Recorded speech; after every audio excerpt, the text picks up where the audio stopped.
নমস্কার বন্ধুরা, আপনারা স্ক্রিনে দেখতে পাচ্ছেন এই খবরটি ছেপেছে হিন্দুস্তান টাইমস বাংলার আর্টিকেলে।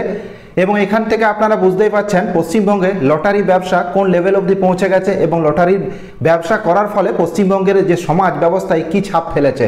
চলুন তাহলে এই খবরের পিছনের খবর দেখে নেওয়া যাক। তো হিন্দুস্তান টাইমসের এই খবর অনুযায়ী পশ্চিম মেদিনীপুরের দাসপুরের এক ব্যক্তি, যার নাম চিরঞ্জিত ভূঁইয়া, তিনি লটারি কাটতে গিয়ে বাজারে অনেক ধার দেনা করে ফেলেছিলেন।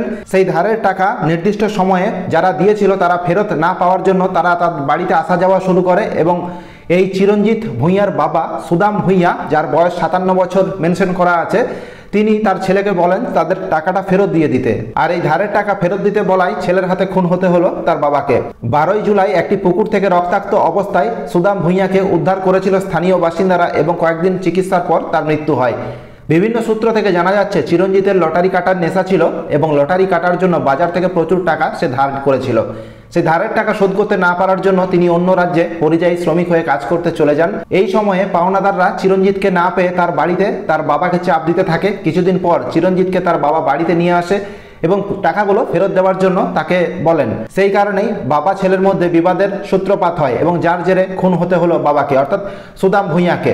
এখন আমার প্রশ্ন হলো, আপনারা সবাই জানেন গ্রাম বাংলায় লাফিয়ে লাফিয়ে বাড়ছে লটারির ব্যবসা এবং এই লটারির সাথে বিশেষভাবে জড়িত আছে দিনমজুর সম্প্রদায়ের মানুষজন, যারা দিনের শেষে 200 থেকে 300 টাকা রোজগার করে এবং সন্ধ্যাবেলায় বাড়ি ফিরে যাওয়ার সময় 100 টাকা লটারি কিনে বাড়ি ফিরে যায়। অর্থাৎ তাদের যে আর্নিং, তাদের আয়ের অলমোস্ট 40 to 50% তারা লাগিয়ে দেয় লটারি কেনার জন্য। সরকারের উচিত মানুষের স্বার্থে এই সমস্ত লটারি ব্যবসাগুলো বন্ধ করা বা কন্ট্রোল করা। অনেকে বলে থাকে সরকার কোটি কোটি টাকা ট্যাক্স পাচ্ছে, তার জন্য সরকার কোনো রকম ব্যবস্থা নেয় না।